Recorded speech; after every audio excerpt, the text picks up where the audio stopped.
la taqnatu min rahmatillah, qul ya ibadiy alladhina asrafu ala anfusihim la taqnatu min rahmatillah inna Allaha yaghfiru dhunuba jami'a.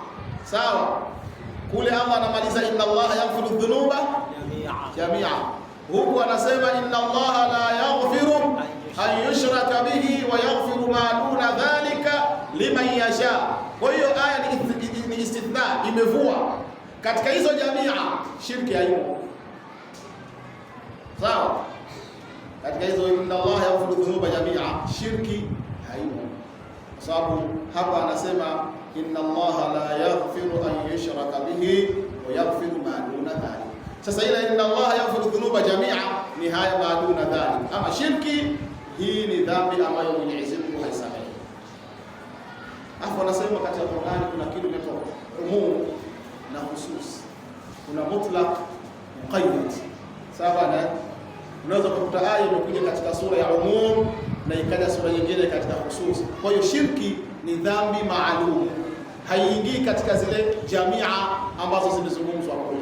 Dhambi hii haina msamaha illa man taba wa anaba ila Allah subhanahu wa ta'ala, ila atakayetubia na akarudi kwa Allah baada ya shirki, huyo anasamehewa na dhambi itafutwa na shirki yake haitaangaliwa, na atakuwa ameingia katika kundi la wale watakaoingia peponi, kwa sababu Mtume anasema at-taibu min adh-dhambi kaman la dhanba la, atakayetubia kutokana na kosa alilofanya ni sawa sawa hakuna kosa alilofanya.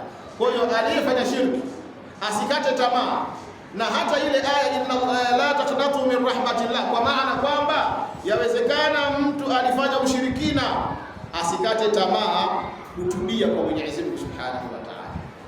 Akitubu Allah atampokelea. Sisi tumeona kila Sayyidina Umar ibn Khattab, kabla ya hapo walikuwa washirikina, lakini walipoingia katika Uislamu, Sayyidina Umar kachelewa, kaingia mwaka wa 5 katika Uislamu, minanubuwa, kila mtume apewa utume mwaka wa 5, lakini yeye ndo kaja kuwa khalifa wa pili baada ya Abu Bakr.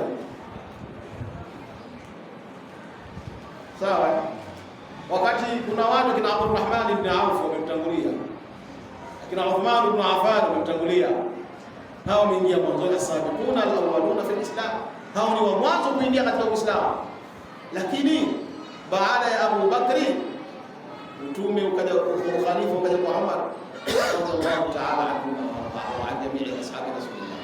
Kwa hiyo maana yake hapo anachokusudia Allah ile inna Allah yaghfiru dhunuba jami'a, ikiwa huyu aliyefanya shirki atatubia kwa Allah subhanahu wa ta'ala, basi dhambi zake zote alizofanya